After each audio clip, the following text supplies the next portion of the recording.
the pick. I'm just saying, Melk's stats were correct. Maybe we need a new stat man, honestly, because he called it. He said, if he ever says you're going to enjoy the match, we're going to get a chance to see Pudge. And the thing about Pudge is, it fits Navi's style so well. They love playing aggressive. They love trying to get the map control early on. It actually goes fairly well with the Chen, because once you get those towers, just the looming threat of a Pudge being in fog, going for a hook, it forces you to play so defensively. And the thing is, against TongFu's lineup right now, if any of those heroes gets hooked, it's very hard to save them. They don't have a whole lot of heroes who can react fast. They don't have any blink initiators to go in. They don't have like a Beastmaster to counter or anything. More or less, they have a team who is kind of all around. There's no initiator just yet, so we'll see what TongFu's answer to this is. Tell you what, man, if I'm TongFu right now, I am fearing a Pudge that has a permanent smoke from Mirana every time it's off cooldown. How do you even begin to cope with it? I mean, just look at this lineup. Even before the Pudge pick came out, was going to point out, I mean, with the Spectre pickup, that's a hero who obviously has to farm and has to farm hard, can be a monster in the late game, but she does like to show up to fights early. You can build an aggressive lineup, and oftentimes should build an aggressive lineup around a Spectre just so she can have a little bit of room not only to farm, but to put aggression on whenever she haunts him, whenever she realities in after haunt. But now Navi taking it to a whole new level. Again, you've got Chen, an innately aggressive hero. Rubik, as we talked about, played by Kuro, one of the most aggressive Rubik players on the planet. You're going to have Mirana, again, an innately aggressive hero, and a Pudge that's going to have a perma smoke coming up every time her ultimate's off cooldown. TongFu, they're not going to be intimidated, not saying that, but looking at this, they have to be so concerned about what they're able to do to stabilize things in the first 20 minutes. They're not allowed to make a whole lot of mistakes. Yes. That's more or less what Navi's lineup is meant for, because if they get going, it's going to be an unstoppable train, and it's very, very tough to come back from something like that. On the flip side, TongFu have Jakiro, Darkseer, Shadow Demon, probably one of the best trifectas in terms of taking team fights, setting up ganks. Disruption into Ice Path is very easy to execute. You can get the big vacuums on such as well. So Gyrocopter is going to be the last pick. I like this mainly because of the fact that TongFu actually could have still taken this, because Gyrocopter could have very easily lane mid against the Pudge, and Rocket Barrage, when you get hooked, sometimes it's a little bit shaky if the Pudge is actually going to be able to get the kill, and you might be able to force him back. And of course, call down with TongFu's team would have been a nightmare to deal with, but it looks like their last choice is going to be Clockwork. Another this is Cogs and Vacuum, a potent combination, then you partner that with Jakiro's Macro Pyre. TongFu have a very scary teamfight-oriented composition. Navi, though, their pick potential and how scared sometimes you're going to have to play against their lineup, assuming it's going to be tough. This one's going to be really close to home. Absolutely. I tell you what, it's going to be tough on the casters. Imagine how many hooks we're going to see by the time all's said and done. But yeah, I mean, taking a look at TongFu's lineup, I 100% agree with you. These two lineups work in basically the same way, just in complete opposite fashions. Navi is going to be predicated largely on playmakers from single positions. Going to be looking to hit arrows from Mirana. Going to be looking to hit the hooks from the Pudge, obviously. Going to need Kuro's Rubik to be on point, and rarely is it off point. Then you have the Gyrocopter, which does give them some much-needed magic damage, some much-needed DPS, and of course the safety belt that a Gyrocopter can be in the late game. TongFu, though, like you said, they have a dream team of synergy, a dream team of just putting everything together in one beautiful chain of initiation, vacuum into Cogs with the wall and then the Ice Path and the whole thing. And if they can make that happen against Navi, they're going to be able to take these fights very early as well. So this is a game that is either going to go very, very, I would imagine it's going to be a game that's going to go very, very late, or we're just going to see one team get rolling and the other will have no chance to recover. Looks like both teams are going to be occupying different parts of the map to begin. So we'll go ahead and run through our lineups. No surprise to see Puppy here on the Chen. Going to have Gyrocopter played by Havost, as mentioned. Kuroki on the Rubik, one of his favorite heroes. Funnick, of course, a phenomenal Mirana, will be handling her this time. And then the Pudge, going to be handled by Dendi on the other side of the river. We've got Hal playing on our Spectre, the Darkseer, going to be handled by King J. Saw him in the interview earlier. San Sheng will be playing our Shadow Demon Jakiro, played by Banana and the Clock. The other guy with the hooks, going to be played by Moo. The horn sounds, and we're underway for Game 1 of this best-of-3 semifinal upper bracket matchup. TongFu taking on Navi. I can't wait, man. I honestly can't wait. Every time I get to see a Dendi Pudge, you gotta love it, right? So TongFu, during the early game, obviously looking to be as stable as possible, but they have a perfect lineup to do that. And obviously, Navi are not contesting the top lane right now. Funnick is cutting down pretty much every tree because he doesn't like trees, I guess, and he, of course, is doing the Ancients. So it's going to work out pretty well for him. It's not ideal, but it's pretty much the only thing he can do. I think that the Gyrocopter pick, after thinking about it a bit more, it's even better than originally thought because it's one of the only heroes in Navi who actually makes a BKB. And against TongFu, you kind of really want a BKB against their wombo combo style of play. And mid, we're going to have Clockwork versus the Pudge. This one's pretty even. The thing about melee heroes that we just saw it right there is the fact that Cogs is very, very annoying for Dendi. So I think Moo might actually be able to edge him out. Yeah, this mid matchup's really interesting because these are two heroes who obviously want to get a good start. Pudge does have some laning troubles against a lot of popular heroes that often wind up in this mid, and we can see Sanxing is here now just to help Moo out, just to try and keep Dendi down a little bit more than anticipated. Funnick, as you mentioned, he's doing his thing on the Priestess right up on the edge. But a Clockwork, and we talk about this all the time when you see a Clock, very often the hero winds up in an off lane. He can be very relevant so long as he does get active and is able to catch up in levels and gold eventually. But when he gets a mid matchup like this where he's actually going to be able to get some early farm, he's actually going to be able to get a very quick 6, he's going to have the option of staying here a little bit longer. Basically, I would imagine he's going to base his rotations almost entirely on when the Pudge decides to start roaming around as well. So he's going to be in a great shape to counter-initiate, not just on the Pudge, but on the team as a whole. So without a doubt, TongFu is not going to be completely broken up about the way these lanes have worked out. They have free farm just the same as Host.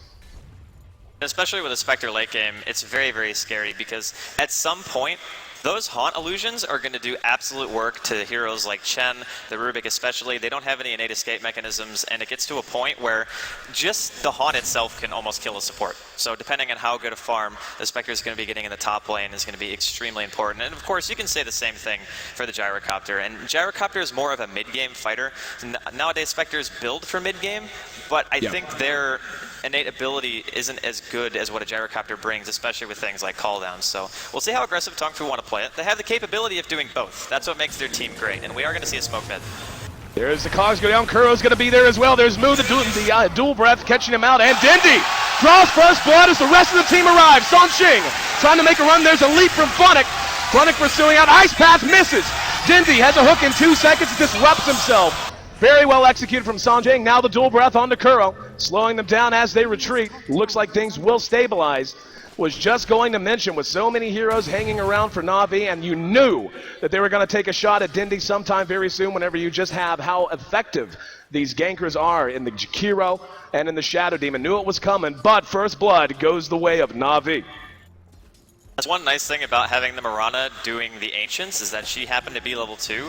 And even at level 1, you can technically get arrow because you know no one from TongFu is really going to be messing with you over there anyway, and all you're doing is auto-attacking the Ancients. So he's so close that he can get there instantly, throw an arrow, turn it around, and get the first blood for Navi. So pretty creative use of the hero, honestly, and Funnick actually gets like 1 lane creep of experience before he's forced back again to go back to his Ancients. But I really do feel like during the early game, and we're going to have a hook that connected Moo, and Dendi going toe-to-toe in the Thunderdome. Dendi's going to have to run. Moo right on his tail.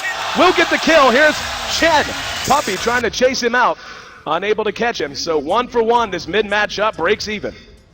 I was just mentioning, I think the early game matters a lot more for Navi than it does for TongFu, because TongFu's team fight is always going to be so strong, and since there is only 1 hero on the side of Navi that goes for the BKB, it's going to be tough. But Funnick going to get caught by Moo. Cogs not quick enough, able to leap to safety. Good thing too, Sanxing was right around the corner, so Funnick makes it back to safety. He'll go back to work on these Ancients. And bottom lane looks like they're trying to pressure a tiny bit.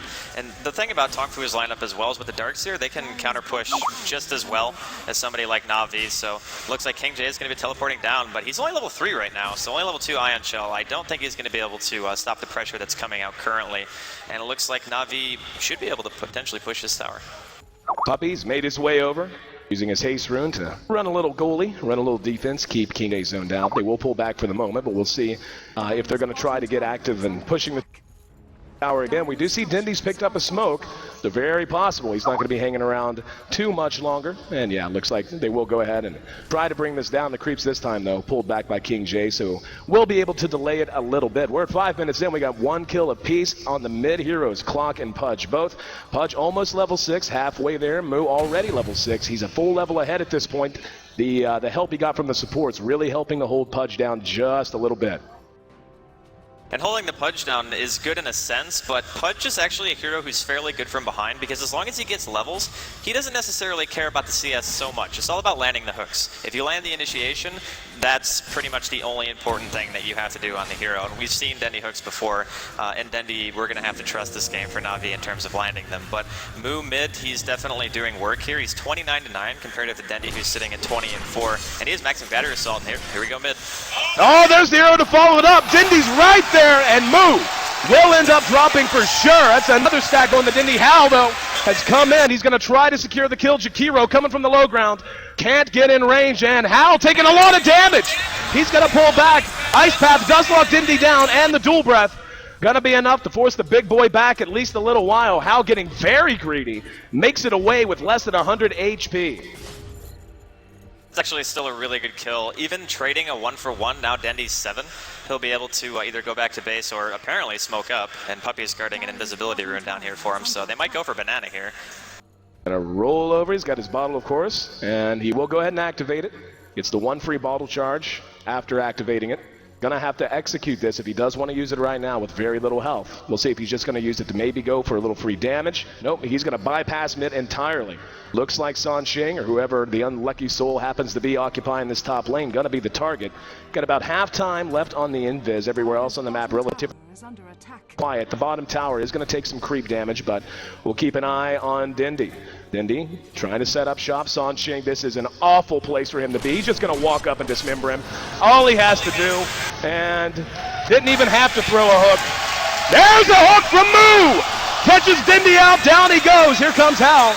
But Funnick has Leap at his disposal, doesn't even have to use it, but yeah, you knew that was going to be a risk that he was taking, rolling out with the Invis rune. Of course, you can only bottle once after you activate the Invis, so he had to roll up with little health, and very good reaction. Mu totals another kill. In the mid for support, I think TongFu are going to be more than pleased with themselves for that one. So it's 3-3, and as I mentioned before, Navi's early game, it's much more important because these heroes like Pudge, yeah, they can play from behind, but that doesn't necessarily mean you want to all the time, and Dendi's CS is still suffering pretty badly here. And if Mu is able to teleport and counter gank like that every time, Dendi used a lot of time walking from bottom rune all the way to top lane. And when you're mid and you're Pudge, you do want to continue to get experience until you get to at least level 10, 11, 12, start getting some points in a flesh heap so you can actually tank up. But Navi, of course, still doing pretty well. Havos is sitting at the top of the CS right now. He's 55 right now for, or 56 for 14, excuse me, so. Mu on the low ground. Dendi makes his way over. Nope, not going to be able to catch him. He does have full range hook, so range not so much of a problem. Smoke right off the courier. Gonna make his way back up to top. Kuro caught out with an ice path, and it looks like Banana actually got telekinesed up to the ward spot. Poor guy gonna have to wait on the TP. Hang on. Dendi. Oh, Hal is so low. Dendi doesn't see him. He might be able to get eyes on him. Is he gonna stop? He'll spot Sansheng first. Sansheng sees the big man. There's a disruption to buy time. The arrow south. Here comes Dendi. Sansheng trying to TP away. Not gonna work. Another stack going to Dendi. Funny thing is, oh, hang on in bottom. We've got a fight that's broken out. They're trying to kill Banana, and they will get it. Mu shows his face, but decides against it. And the crowd already getting behind one of the biggest fan favorite squads in the world. 6-3. Navi doubling up TongFu at this point. Early game execution, man. That's pretty much all that matters for the team right now. And we got 3 people bottom. Looks like they might try to pressure the tier 1 here. The Darkseer is still kind of behind in levels. He's only level 6. He actually just hit level 6, and he even put a point into wall at that point. So TongFu will be contesting this bottom tier 1. They even smoke up to do so, so a lot of influence going to be put down here. There is a call down, probably. Actually, 5 seconds left on the cooldown for Havos, so I think they're more than happy to take this fight. Here we go. There's a disruption to lead things off. That's on Havos. Walls down already. Ice Path right on top of it. Havos down to half health. Here comes the call down, though. The reinitiation. Puppy there trying to help out, but the damage output just too high. And the hook from Mu. Gonna seal the deal. Puppy trapped inside. Battery assault. There's a hook. Dendi showing up just at the south. Found Sansheng with the Dragon Claw. And Dendi gonna have his hook off cooldown in 1 second. Is he gonna toss it? There it is! Mu brought back to the high ground. He's got the Hail Bear Smasher to help him. Does he have the damage trapped inside? Kuro comes over to help. How? With a DD going to town. And Dendi might try to deny himself. Nope, kill goes to Hal. Now it's Kuro's turn. However, Habos back up. Ice Path locks Kuro down and cleaned up. Double kill for the carry of TongFu. Hal gonna try to TP out. No, sir! Denied by Navi. 11-7 as the fight finally reaches its conclusion. We're at 10.5 minutes in. Looking at the gold, we can see Navi has opened up a bit of a lead. 1,500, just about 2,500 experience. And the crazy thing about this is, think of the difference in yesterday's games that we did in comparison to this, the longest game in Dota 2 history, and now 18 kills at 11 minutes in. This is the kind of pace of game that I think that most people would probably want to see, especially when you're talking about teams like Navi. But TongFu, they get the deny on the bottom tier 1, so that's definitely good for them, not giving away any extra gold. Their Spectre now has drums, and of course on top of the phase boots, and she can go for the Radiance or maybe a Vitality booster. Burning actually did that in this previous series. Don Shing flirting with disaster up here in this top lane, and Dendi inching his way. Oh my goodness! Oh, how? That's a bad timing. If nothing else, looks like there's some kind of an issue, obviously. The fine folks from Valve bouncing into the booth to make sure everything's squared away. And look at Dendi's face. Not any happier about it than the crowd happens to be. But right now, man, Navi is looking great. They are really applying the game plan we knew they wanted to draft.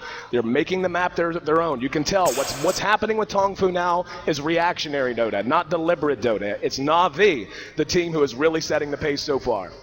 And it's really nice to be able to force TongFu to react, because if they ever get a chance to initiate with the Clockwork and the Jakiro and the Darkseer in position, they can take the fights really whenever they want, and that kind of AoE combo is devastating.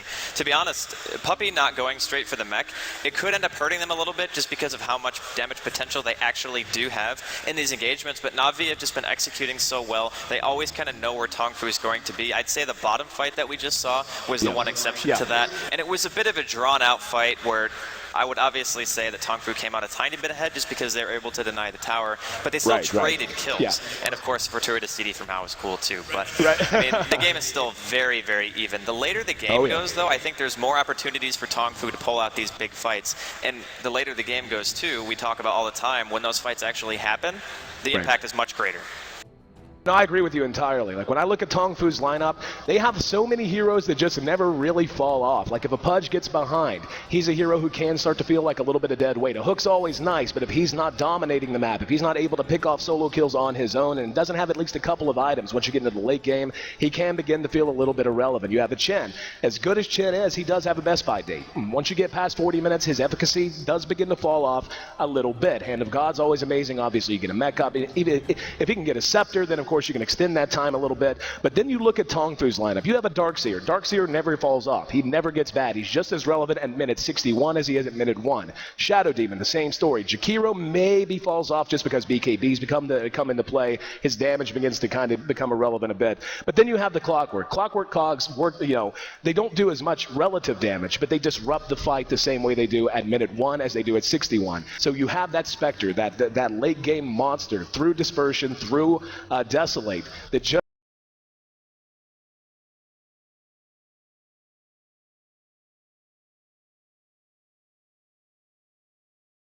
around him. Especially once you see that Radiance come up on the Spectre. That's where things...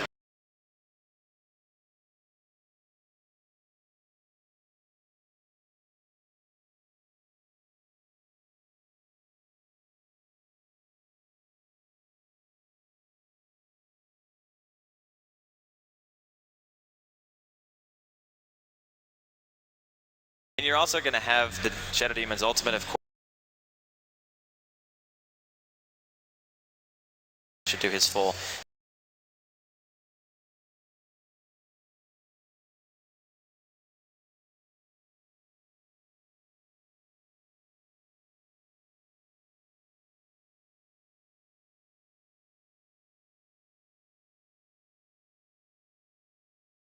And that can be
TongFu with that lineup.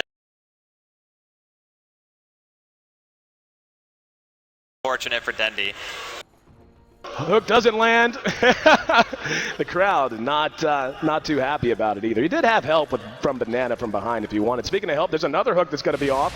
Kuro there to help him out, and looks like they're going to rotate over. Yeah, Banana just dropped a sentry, and Dendi going to go fishing again. Elsewhere on the map, all's quiet, so we'll focus on the hero that we know everybody wants to watch, at least for the moment. He's going to have a couple of targets, maybe 3 if King J decides to make his way over. Here we go. Going to drop himself a lane ward.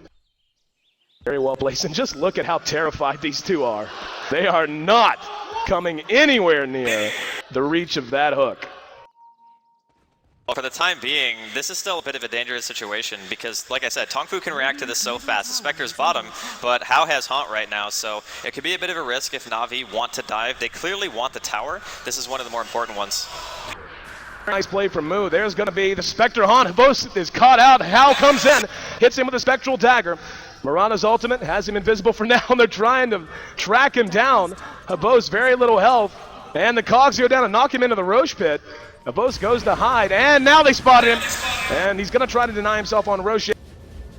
Likely, and not going to happen. Now the re-engagement as the arrow connects, but nothing there to follow it up. Up at top, looks like might have been a little trading of the paint, but not much else. So a very nice kill going the way of TongFu, and he actually bought back.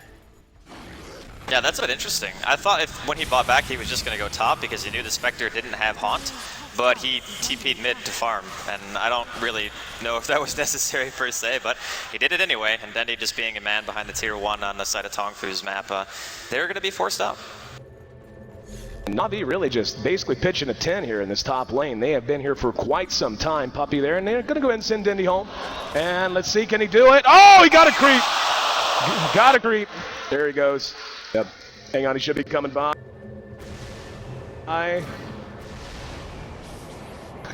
For those who don't know what he was attempting to do there, and hang on, Avos is engaged. Songqing going to be melted down. Hao, telekinesis, and the follow-up. Hao's in trouble, will end up dropping.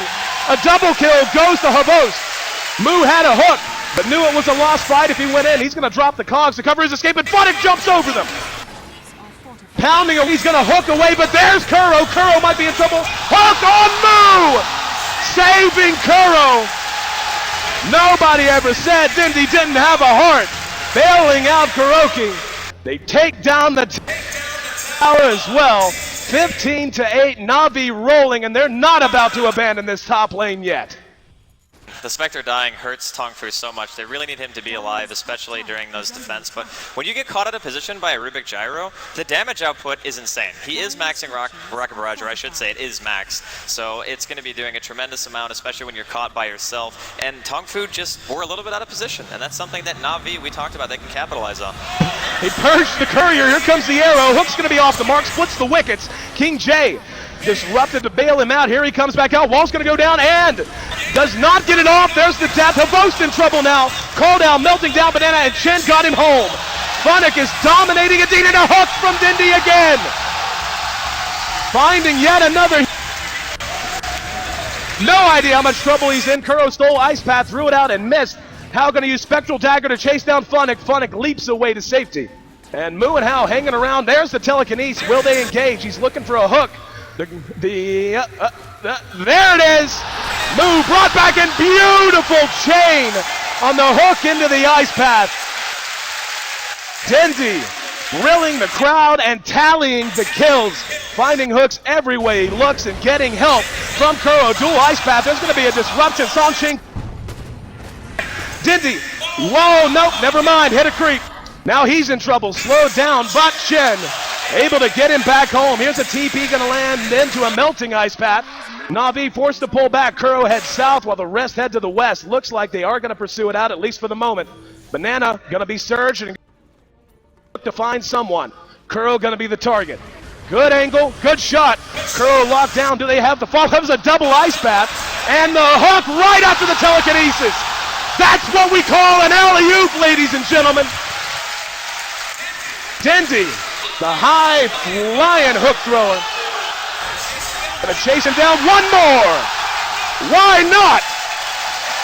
Can't even call it fishing. It's like fishing with dynamite. Moo's going to re-engage, though. Dendi right on top of him, doing the damage. Tim blows the heel. King J's there. Ice Path locks him down. One kill from the rock, and King J now on the run. Dendi with a hookup in 5 seconds. You better run, King J. He's not missing today. Unbelievable performance out of Dendi this game. I think he's got like, what, 80-something% hook accuracy? What a great arrow following up the homing missile. Gets the kill. Will be trading 1 for 1, though. In the meantime, though, Navi doing work and bringing down another tier 1. Well, we talked about momentum and how well Navi work under those circumstances, and I think this is a perfect example. They start landing hooks, they start landing arrows, telekinesis works fantastic with Pudge in general, and stealing Ice Path, that's going to be like one of the best feelings in the world if you're a Rubik. Oh, man. One more! Hello, Sanshing! Meet the Butcher! Dendi, at this point, we are 17 minutes into this match. He has 13 stacks on Flesh Heap. And this is actually insane. TongFu have absolutely no map control anymore in the top lane or their woods, and you can see how aggressively Navi are warding this now. There's not really a whole lot that TongFu can do, I think, in terms of fighting right now. They've just simply given away too many kills. I mean, 24 kills in less than 18 minutes into the game. Dendi is going to be nigh unkillable for a while, so problems now lie for TongFu. How do you recover at this point? You really have to defend your tier 2 mid especially. You don't want to give Navi anything else because they can just as easily go for Roshan with their Chen and try to go into a more turtley style, because if you look at CS, the Gyro's sitting at 109 where the Spectre's at 68, and it's this far into the game. So yeah, Navi looking really good. Has finished his BKB, will be going with the Helm and the Dominator right afterwards, so Havost definitely taking his time, in great shape. We switch over to the net worth, we can see he sits not just on top, but quite convincingly on top. Almost a full 2 grand ahead of How, and you know, at this stage of the game, once you get later, you'll see those gaps open up naturally, but at 2,000 ahead for him at this stage, not only has Dendi been playing amazing, Havost has somehow been managing to find farm everywhere he looks, and look at the gold graph. You're talking 5 digits short of 20 minutes. 500 gold per minute lead generated so far, much of it hooked out by Dendi. Say really quickly that the Ancienting Mirana has a Shadow Blade in phase at less than 19 minutes. He's 7-2-5, so Funnick has obviously had a spectacular performance as well. TongFu are sitting in their jungle with 4, and then the Spectre's farming the safe lane. That's how you know a team is scared, when you're basically sitting all together and there's simply nothing you can do if you split up, because you know that Navi have been playing aggressive this entire time, and here they go again. Right there under cover of the Shadow Blade, going to be running a little bit of reconnaissance work. Whoa, comes up just short. The arrow connects nonetheless.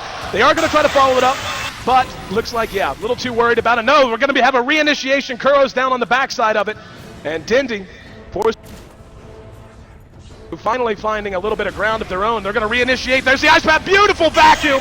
Call down's going to connect as well. Havost there doing what damage he can, and TongFu going to be forced to skitter away. Havost tallies another kill. Now the hook! Moo gonna be dismembered, and mega kill streak for Dendi, continuing to do work. Bit of an awkward fight. Navi kind of got pincered a bit there, re-engaged on from the back. They lost a couple, but end up getting 3 in return.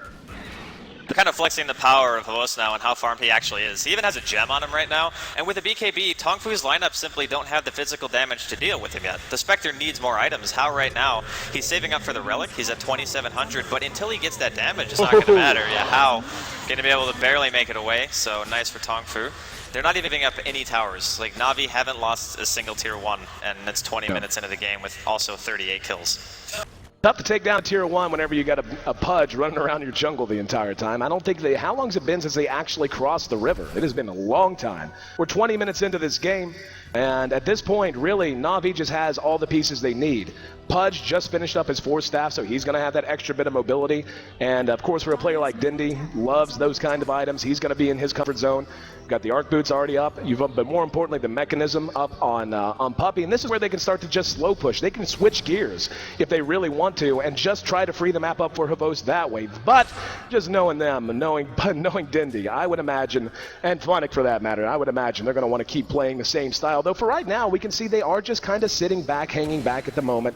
Dendi taking his time. He's got 2,200 health on the back of 14 stacks of Flesh Heap, and that's a scary thing. When we looked at him earlier, he only had 1 point in Flesh Heap. Now he has many more. We're going to have Havost taking a look at How here in mid. Homing missile on the way. He's got a lot of help behind him. And Navi going to send a little bit of personnel, but just Dendi, there's a hook. Ooh, comes up just short. TongFu right now just sitting in their tier 2, just going, God, nobody get hooked, please, because as soon as that happens, it's going to be pretty much a lost fight. That's the problem, is like if somebody gets hooked on TongFu, no one can help them except for maybe Mu. And if Mu goes in to help him, he doesn't have a force staff or anything, so he's also fully committed to that fight. And on their side of the map, they don't have their mech finished yet. King J does not have a mech, and it's 22 minutes in on a Darkseer. That is actually very, very slow considering how the game's been going. Of course, they've been fighting a lot too, and he's died 5 times. Oh, hook! Oh, another hook! This time, letting his best buddy, the Dark Troll Summoner, do the hard work. Controlled by Puppy, of course. Wandered him around behind the tower, netted down the Jakiro, and they're going to get a tier 2 because of it. Only one outer tier tower remains. Mirana, by the way, has picked up a gem, so any hope of vision for TongFu, a forlorn one. This is the whole purpose of the lineup. You just assume map control. If you have to fall back on the gyrocopter to the late game, it's still going to be very, very potent against TongFu's lineup. And it is a little bit execution based. Of course, you have to land the hooks, you have to land the arrows, but let's be honest, they've pretty much been landing them both the entire game. So they're looking really, really good here in game 1. And Navi going to hook up behind the creep wave, ready to lay into the last outer tier tower remaining. Looks like TongFu, they're going to react. They're going to do it slowly. Yeah, they're not even going to try. They're going to maybe try to trade. They do manage to bring one down. First tower down for Navi at 22 minutes, but that's going to be the last outer tier tower down for TongFu at 23 minutes. And are they actually going to try to crack this? Darkseer on the other side has finished his mech, so there is an equalizer. Here's Kuro with the telekinesis, and the homing missile will connect. However, we actually got rocket flare, but a arrow shot, found no target. TongFu really just, how can they hope to cope with this? I mean, Sanxing's way out of position. Yeah, Navi's just so far ahead right now, they can afford to kind of mess around here at the tier 3. One big hook could change this game. And hell, couldn't they just change it, could end it. TongFu playing so far back because they have to, and Havos has no problem sitting here using flat cannon to melt down the creeps. They've got the tier 3 down to half health. Arrow again going to be shot wide. But seriously, just look how far back they have to play just to be safe from all of the long-range potential of Navi. Normally you would say that TongFu's lineup is pretty good at turtling because you can walk up to the ramp and drop cogs, but if you do that, you run the risk of just getting blinked on by Rubik and dying to a hook. So you can't really even do that. TongFu are sitting so far back that they're not even in range of creeps right now. It looks like Sanxing goes forward though. There's this Russian, and they tried to hook off of it. Mu though connects with just the illusion. Missed opportunity there for TongFu. Dendi now up front, and he wants a hook, and he'll take tower shots to do it. King J found. Now they're going to make him engage through the wall. Here we go. Battle breaks out. Calldown's going to whip. Mu catches Lifefield doing the work they needed to do. And the rest of TongFu forced back again. Hal tried to initiate in. Now the hand of God going to be blown. And the hook splits the wickets. Came up with nothing. The arrow doesn't connect either. He's way up there. Homing missile will maybe catch out. He's moving quick, but Funnick jumping in. There's a disruption. Kuro grabs Mu. Sanxing taking right-click damage. Havos going to be able to melt one down with Rocket Barrage. Double kill for Funnick. 3 are down for Navi, for TongFu. The mech's going to be off cooldown in 10 seconds. So no question, they're going to be able to hold this and bring down a set of racks. No map control for TongFu, soon to be one dead lane with the death of these racks. There's the mech use. King J's there, might want to try something. Actually got caught out, got stunned out. And yeah, he's already down to half health. Here we go, TP's coming in. Hal might want to fight. King J eyeing it, they actually didn't get the melee racks. And Puppy sticking his nose out a bit. The Wildkin will pay the price. Navi not abandoning the ship quite yet though. BKB's off cooldown in just 5 seconds for Havos. They may want to fight again. Dendi with 2,700 health after adding an Ogre Club to his inventory. He's working on that BKB. Mithril Hammer there as well, playing some man mode Dota, just wandering around in front of the tier 3s. And the arrow will connect on Mu. Down, Dendi can't get the shot. Ice Path locked him down anyways. A nice one, got 2 of them. Funnick, just look how aggressive they are. Just running back, hitting. Hook that time came up short. They are in such control that they are the one dictating the pace and the positioning inside of TongFu's base. It's the threat of a Pudge, man. When a Pudge gets ahead, it is possibly one of the scariest heroes to play against. 1300 range on Hook. You can't be anywhere near him. There's just nothing you can do about it. So when you walk into the base of TongFu, you see like a Jakiro, a Clockwork, a Darkseer, you think, man, that's some pretty good base defense. But the reality is, you can't get close. You can't get close to use any of those abilities. Ice Path is probably the only one that you could potentially use and not get punished for it. But then, like I said, Kuro, he's got a Blink Dagger. So Navi, they're going to be able to get Roshan. Vos can actually solo it if he wants to. It would take a while, but he does have a Satanic now, and his farm is absolutely absurd. This is one of a very old style of strategies where it's kind of 4 protect 1, but it's 4 kill everyone, and the other guy just gets farm.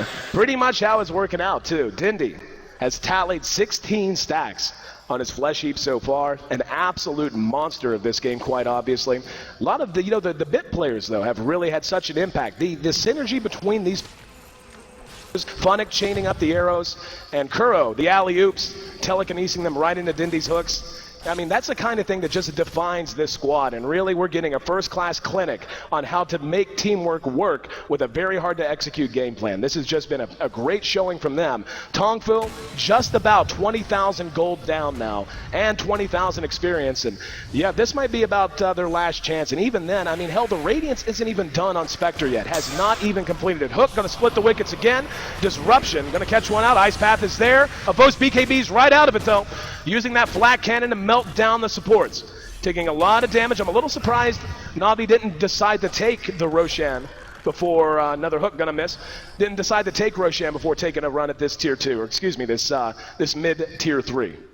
It is a safer choice, obviously. Like going for Roshan and then going mid, you could just send in Havost auto attack the tower, and if he dies once, you just save your BKB and Satanic for the second life, and you can probably just win the fight based on that. But do they really even need it? I mean, they're massively ahead. It would take a very, very bad mistake coming out of Navi for them to lose the next engagement. And they can slow siege the tower. They can just walk up and do what they're doing right now.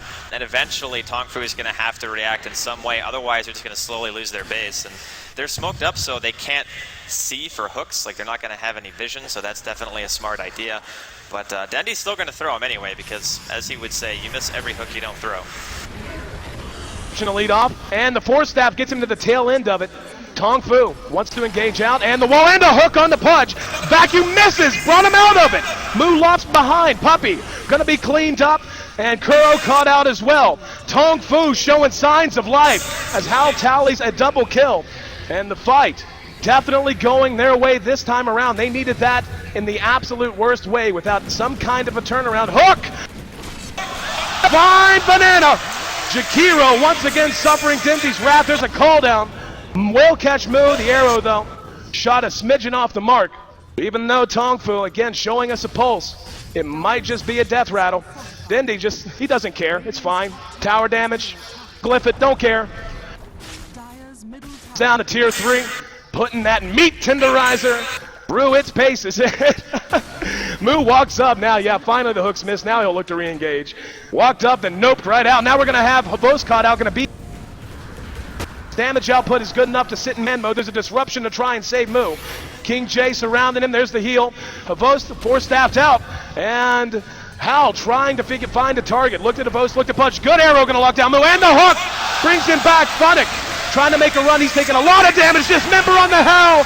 They turn their attention to the carry, and down he goes. Dendi is indeed godlike. 36-13, wandering through the ice path, looking for another hook. Four staffs out, actually. Rare moment of not wanting a fight, but the end result gonna be the same. Nonetheless, down goes the second melee racks, and GG! Navi getting the job done, my friend. The net worth, 5 of the top 6 in net worth by the time the GG was called. All wearing the yellow and black. And they are on their feet here in Seattle. A standing ovation, well-deserved and well-earned, as Navi takes a phenomenal game 1 on the back of an outstanding performance from their star, Dendi. Yeah, ever since the hook started landing, they really just never stopped. There were a handful here and there, but the ones that really mattered, he landed every single time. So TongFu, from about the 10-minute mark onward, they just didn't have any semblance of map control, even from the very beginning of the game.